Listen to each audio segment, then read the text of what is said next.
This is going to be part 3 of my 6-part series on the ladies of Beowulf. And yes, I'm including Beowulf's mother in this series because she is the most prominent female character in the entire poem, because she's just not standing around serving cups and being a peace offering. She actually does stuff. She has agency, as it were. However, doing the research into this, you always find stupid things. And I'm pretty sure everything I have here was written by a feminist simply because, well, we'll get to it. The poem calls her a monster. But when you actually read what she does, she's the only character acting with genuine justice. Bullshit.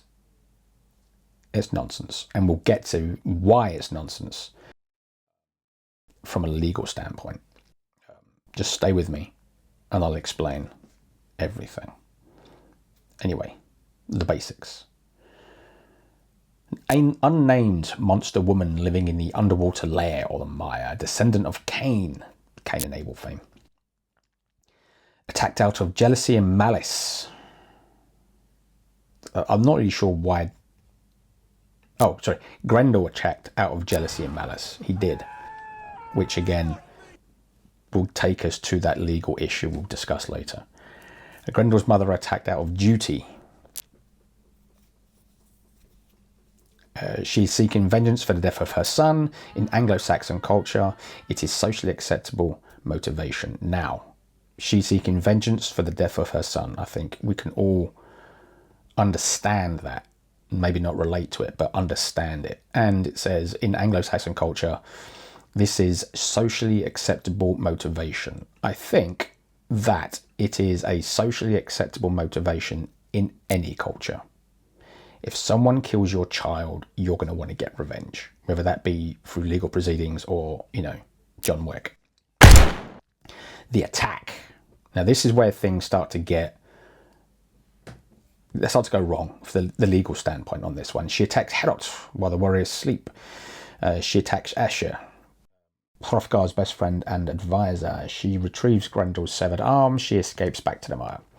Those are the beats within her attack on Herod. Now, why it matters. She kills the king's right-hand man, just as Grendel was her right-hand man. First of all, she didn't know who she was killing. She didn't know who Asher was. She was just killing a random person in the place, as far as she was concerned. Is it intelligent? She doesn't kill randomly. She strikes at the heart of the leadership. Again, she didn't know who this guy was. He was just a random old dude in a big building. Taking the arm back reclaims her son's dignity. I don't know about that. It might reclaim her dignity. Because did Grendel have any dignity?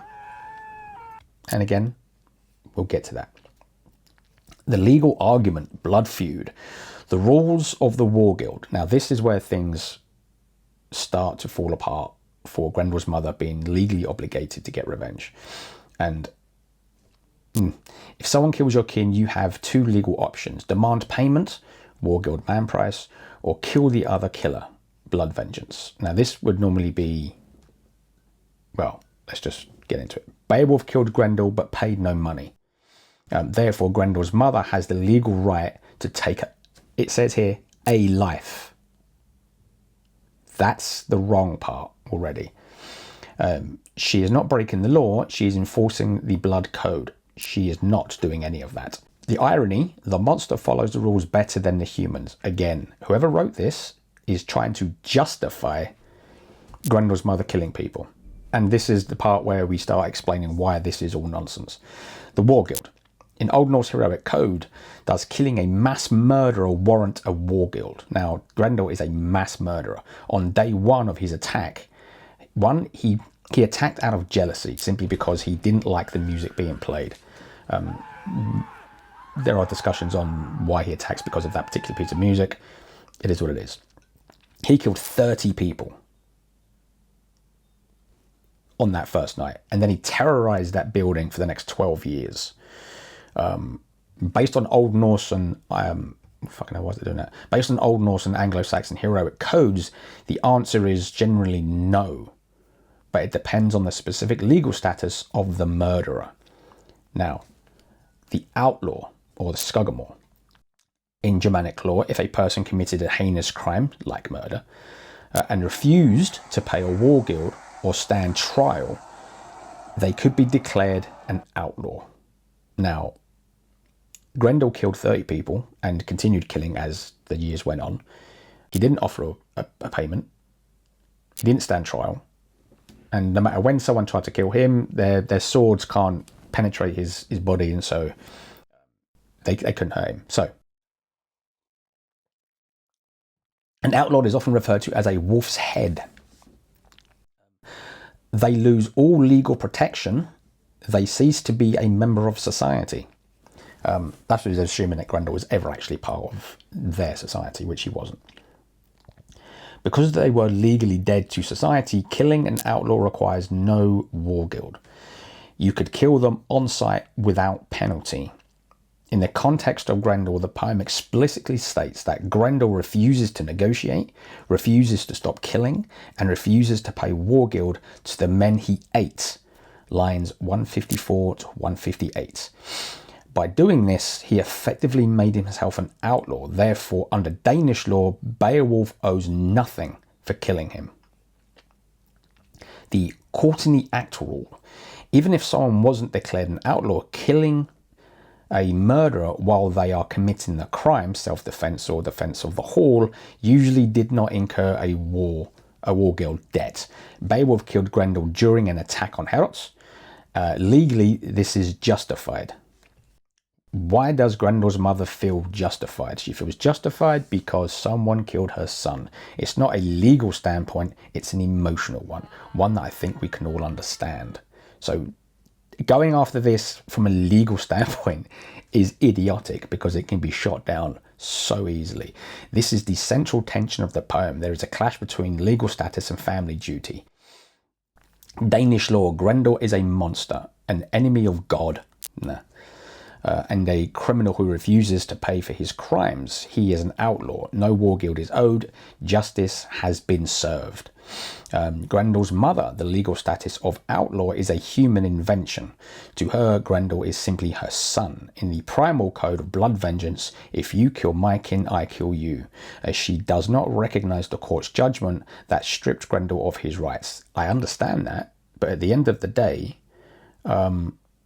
you didn't kill Beowulf. So by definition of how this works, her right under Danish law, even if there was a Wergild, which there wasn't, she would have had the right to kill Beowulf. I'm Beowulf! But what she decided to do was kill some random dude in a big hall.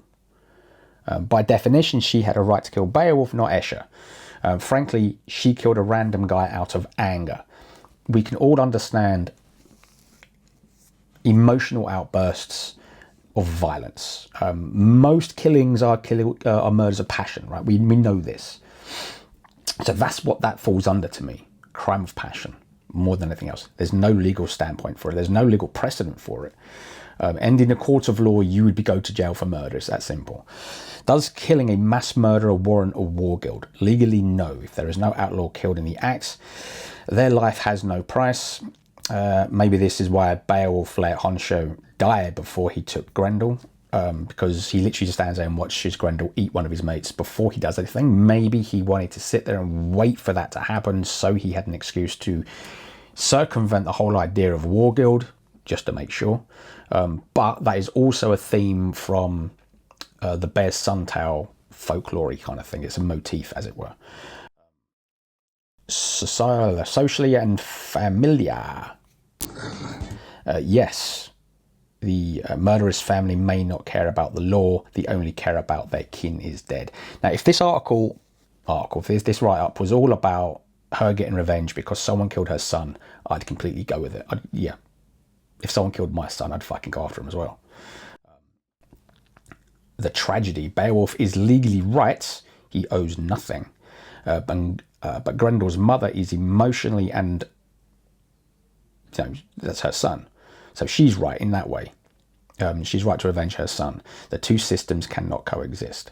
I think they can coexist. We have law and we have crimes of passion, although crimes of passion you get sentenced. Back then, I mean, the biggest mistake she made was that she didn't kill Beowulf, she killed Escher. She killed a random dude.